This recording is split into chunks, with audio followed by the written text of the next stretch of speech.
we've talked to so many leaders, and when we ask them about their support for new teachers, they describe this great open door policy where teachers can come to them at any time for assistance.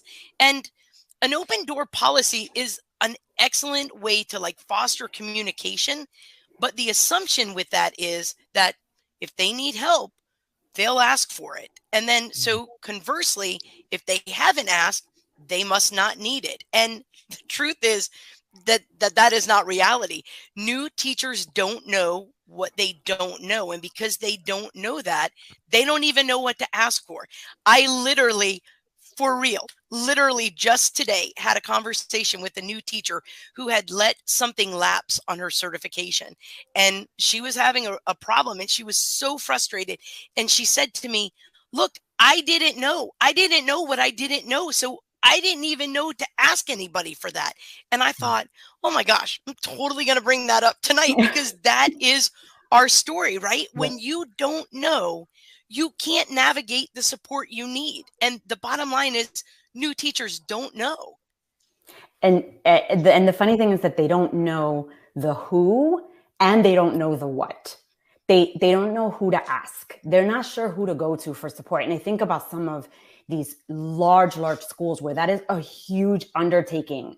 I mean, one school that we support has over 3,000 students. So imagine all the personnel that they've got. There's a separate person for when I want to be absent, or when I want to know how I get paid, or where do I find like a stapler, they just don't know who to ask. And then the other is they don't know what to ask for. So the first couple of days of school, teachers are doing what? They're setting up their room. And they're either going by the beautiful fantasy they pictured in their head, or some pictures that they found up on Pinterest. And they spend tons of money and tons of time. And then suddenly they realize that there's basic things that everybody else in the school knew to have, or everybody else on their team knew to have. Like, you got to have a certain number of hallway passes, because that's how we do hallway. Or you got to have a bathroom sign out, because that's the policy here. And so they spend time like course correcting on stuff like that. Or, where do I get the scales for the lesson tomorrow? And, oh, well, we don't have that. We always do. So it's there, it's that swimming upstream. So we know you've got administrators that are listening. And so then the question is, who do my new teachers need to know? And the welcome breakfast at the first day, that's not enough. It's lovely, but it's not enough. A list of people and what they do and where they are, like a campus tour to locate all of them, that goes a long way. And then the second question is, what do my new teachers need to have? Like, there is a list of resources that can make it or break it to being successful at the beginning. There's a list of stuff that a team can talk about or create for new teachers. It can save a lot of wasted time and a lot of last minute course corrections that for someone who doesn't have the experience to like roll with it can be very, very frustrating. Your comments, Diamar, just kind of touched on, I remember I moved to Florida and I was a brand new teacher at a school.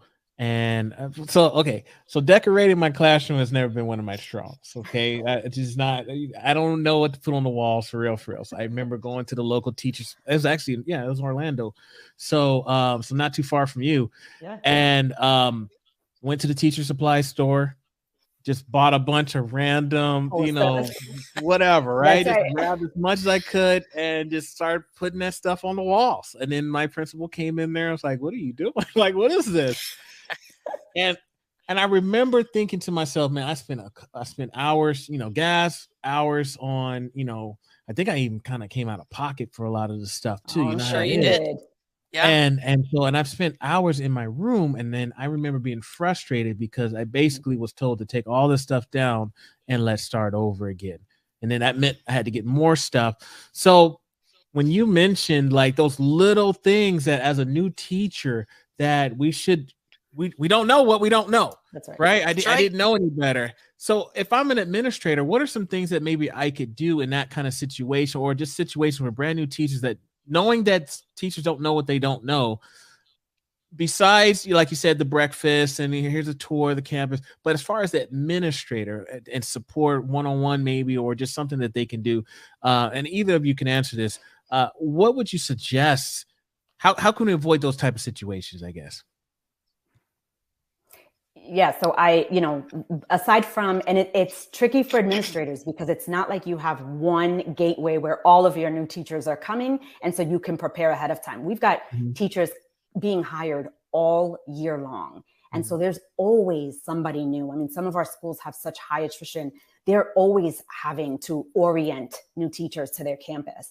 But I wonder if there isn't ways for schools to create those resources so that when you know that you've got a teacher coming, here it is ahead of time. These are the typical things that you'll need in your classroom. These are the things that your department, right? So if I'm hired on the 3rd grade team or I'm hired on the 7th grade social studies department, here is a list of things that your team has already decided is going to be consistent across the team.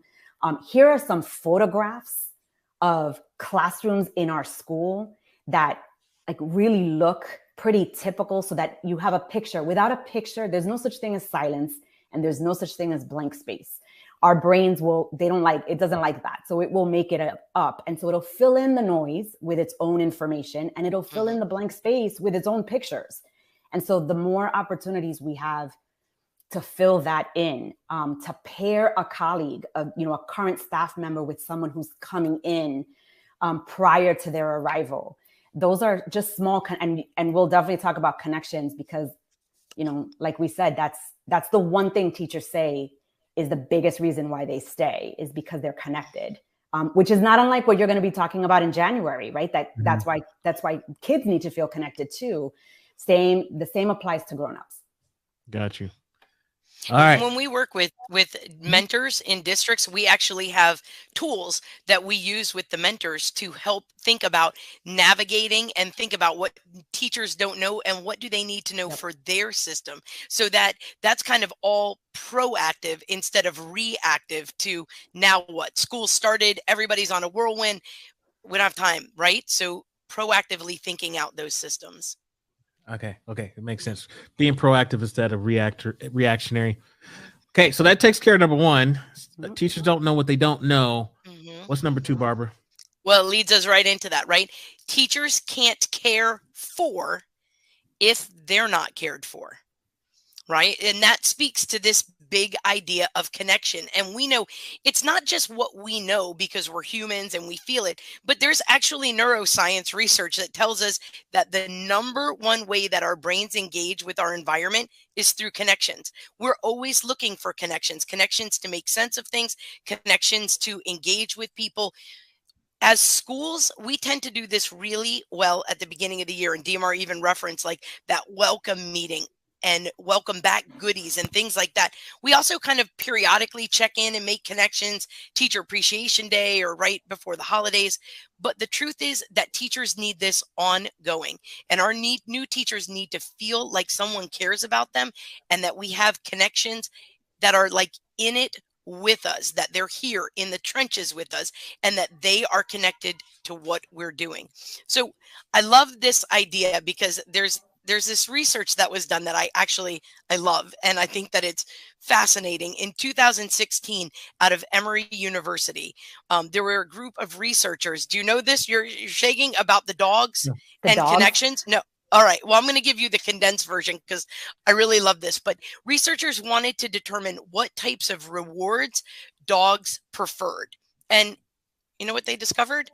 They discovered that when given the choice of a reward of food or praise from their owner, that 87% of the dogs in their study chose praise from their owner over food, which I think is fascinating because I don't know, I might choose the food. I'm Italian, I like some food, but we think of dogs and we think it's so primal and they just want food. But when given the choice, 87% chose the praise from their owner, which that shows is that everybody, including our canines, and you have one, right? They need connections and they need encouragement and they need to hear praise. So we got to think about that for our new teachers as well. So basically what I'm hearing is when it comes to teachers, and of course teachers aren't dogs, but when it comes to teachers, No, giving no, no. them praise over a nice dinner or That's special exactly something like right. that. A Gotcha. goodie bag, And right? Giving a goodie bag over praise. Right. Right. And the other thing is that, it's got to happen. It has to be part of the fabric of the school, not these kind of like isolated things, right? So my kids are always asking me, what do you want for Mother's Day? And I say, I don't want anything for Mother's Day. Like, make it Mother's Day every day, right? Like that appreciation every day. And we know some things about teachers. We know the times of year when teachers feel particularly overwhelmed and struggle. We know this. So that's a time where schools and administrators could be extra conscious of showing like concerted, intentional effort to empathize with teachers, to remind teachers that they're an integral part of the school, even the new teachers, that they're an integral part of their students' lives. Like that goes a long way. And if they feel like they're cared for by the school community, they are better equipped to then care for the students in their classroom community. They can't give what they don't have. So if they don't feel belonging, they can't help kids feel like they belong. Seems like I mean, that makes total sense to me. It's just, I'm glad this is on the list. It's almost like, man, it seems like a no-brainer though, right? Not rocket science. It's brain science, actually. Okay. I like that. So just a quick rundown. I have they don't know what they don't know was number 1. Number 2 was they can't care for if they're not cared for. That's correct. Barbara, what is number 3? Don't underestimate the power of positivity, right? Because honestly, especially in the teaching profession, remaining positive is sometimes really, really hard. And it's actually not a skill that we're born with. It's actually something that we have to practice. But we know that the more we practice it, the better we get at it and the more that we do it. And actually, again, going back to that brain research, we know that neuroscientists have actually learned a lot about the power of positivity. And that power actually rewires our brains and it helps us to overcome negative situations. So when our teachers encounter a lot of obstacles, we need to make sure that they've got something to help them overcome those obstacles in a very productive way. So practicing that power of positivity, although it's hard, it is a way of training our brain to think and respond to situations calmly, optimistically, productively. And it's hard. I want to say that again. It's hard. That's It's so really hard, lofty. right? But we need really good role models because we have to practice it. If we don't know what that exemplar looks like, sometimes it's hard to practice or to see that model in action. So especially when we've been in situations that are new to us and that we've never been in before, we need really good role models to help us and guide the way. And because we're in new situations, sometimes we're really stressed out. In fact, most teachers that I know are really stressed out, especially right now, this time of year. And when we're stressed out, we look for things to comfort us, like ice cream and potato chips and some things that we know are not necessarily the best for us. And even though we know that, a really great stress reducer is hitting the gym, Sheldon, that's what you would do. Right? You'd hit the gym. Right? Instead, we hit the fridge because we're stressed out and we want comfort food. We want to be comforted. And that same theory translates to people. So sometimes we don't look for the situations that are the best for us. We look at situations that resemble what we're feeling and then enters in that whole, theory of misery loves company. So that power of positivity is important. Yeah. Do you know, I'm sorry to interrupt you, Barb, but it's one of my favorite articles. Do you know the Marigold effect? Sheldon, have you heard of that? No, tell me more. It's awesome. It came out of, it was a piece written in the Cult of Pedagogy, like almost 10 years ago now. But, and I should not be giving the summary because I'm not allowed to have living things in my house that aren't my children. So I kill every plant that ever walks through the door. However, it's based on the idea that master gardeners know that when they're building a garden, where they plant certain things matters. So for example, marigolds are a great plant to put next to seedlings because they actually help the plant grow. But they never plant seedlings next to a walnut tree, because walnut trees actually put toxins in the ground, and they harm the plants that they're next to. So think about new teachers in a schoolhouse. If they're being planted next to marigolds, they're going to be likely to thrive. But if they're planted next to walnut trees, those walnut trees can actually poison their environment, and those teachers never get a fighting chance. And so when you think about like administrators planting their new teachers strategically, it's not just physical proximity, although that's something to be conscious of, because when you're stressed, you go to the teacher across the hall or the teacher next door.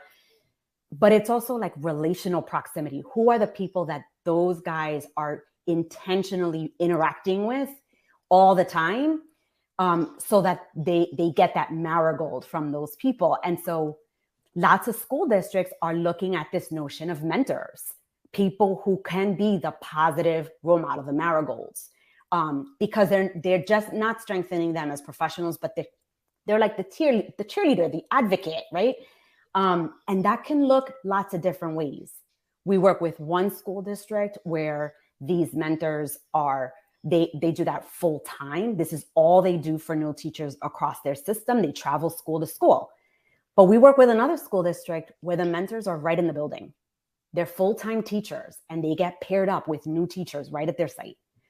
Whichever way a system does it, the research absolutely shows, and this was perfect for Melody when she first joined us, when teachers have a mentor or coach, they remember that person and they stay, especially if we can make sure that that mentor is supportive and that they're skilled in how to mentor and coach their colleagues. The teachers will stay. Shout out to my buddy Jennifer Gonzalez. I just put it on the screen there, and I dropped the link in there as well for folks. Watch this after the live stream. Don't watch this right now, but take a look at it. I dropped the link in there so you can Cool. take a look. It's so a thank great you for one. explaining. Yeah. Anything did you want to add to that, Barbara? No, I mean, I think that DMR summed it up perfectly. It's important where you plant your new teachers in your garden, and you want to stay away from things that will poison or stifle their growth, and think about how can we support them, and where are they most likely to get that model that will help them to remain positive and overcome obstacles. All right, and Melody's here still. She said, yes, I had a mentor veteran at the beginning of and at a 5-year when it felt too hard. Both helped me continue. Thanks, ladies. So grateful for It's awesome. all your share today. We appreciate you, Melody.